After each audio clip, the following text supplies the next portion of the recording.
যে তাসবিহ পড়লে আসমানের দরজা খুলে যায়, তখন যা চাইবেন তাই পাবেন।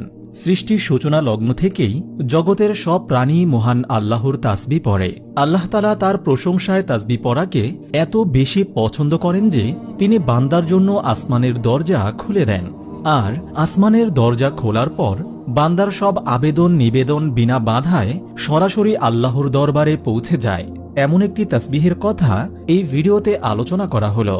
হযরত আব্দুল্লাহ ইবনে উমর রাদিয়াল্লাহু তাআলা আনহু বর্ণনা করেন, রাসূল সাল্লাল্লাহু আলাইহি ওয়াসাল্লামের সঙ্গে আমরা নামাজ পড়ছিলাম। সেই মুহূর্তে মানুষের মধ্য থেকে এক ব্যক্তি একটি দোয়া বলে উঠল। তখন রাসূল সাল্লাল্লাহু আলাইহি ওয়াসাল্লাম জিজ্ঞেস করলেন, কে বলল এসব কথা? তখন উপস্থিত জনতার মধ্য থেকে লোকটি বলল, আমি, হে আল্লাহর রাসূল সাল্লাল্লাহু আলাইহি ওয়াসাল্লাম। রাসূল সাল্লাল্লাহু আলাইহি ওয়াসাল্লাম বললেন, কথাটি আমাকে আশান্বিত করেছে। এ কথার কারণে আসমানের দরজাসমূহ খুলে গেছে। আব্দুল্লাহ ইবনে উমর রাদিয়াল্লাহু তাআলা আনহু বললেন, রাসূল সাল্লাল্লাহু আলাইহি ওয়াসাল্লামের কণ্ঠে এরূপ কথা শোনার পর থেকে আমি ওই বাক্যগুলো কখনো বলতে ছাড়িনি। তিরমিজি হাদিস নম্বর 3941।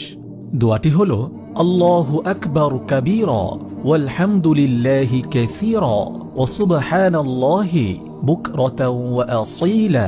দোয়াটি আবার বলছি, আল্লাহু আকবার কাবীরা ওয়াল হামদুলিল্লাহি কাসীরা ওয়া সুবহানাল্লাহি বুকরাতাও ওয়া আসীলা। অর্থ, আল্লাহ মহান, সর্বশ্রেষ্ঠ, সব প্রশংসা অধিকারে আল্লাহর জন্য। আল্লাহর গুণ বর্ণনা সকাল সন্ধ্যায়।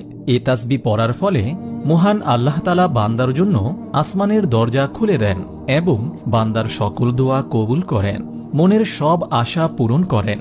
সে কারণেই মুমিন বান্দার উচিত সকাল সন্ধ্যায় এ তাসবিহ বেশি বেশি পড়া, আল্লাহর কাছে দুনিয়া ও পরকালের কল্যাণে বেশি বেশি প্রার্থনা করা। মহান আল্লাহ তাআলা আমাদের সবাইকে ফজিলতপূর্ণ এই দোয়াটি বেশি বেশি পাঠ করার তৌফিক দান করুন। আমিন।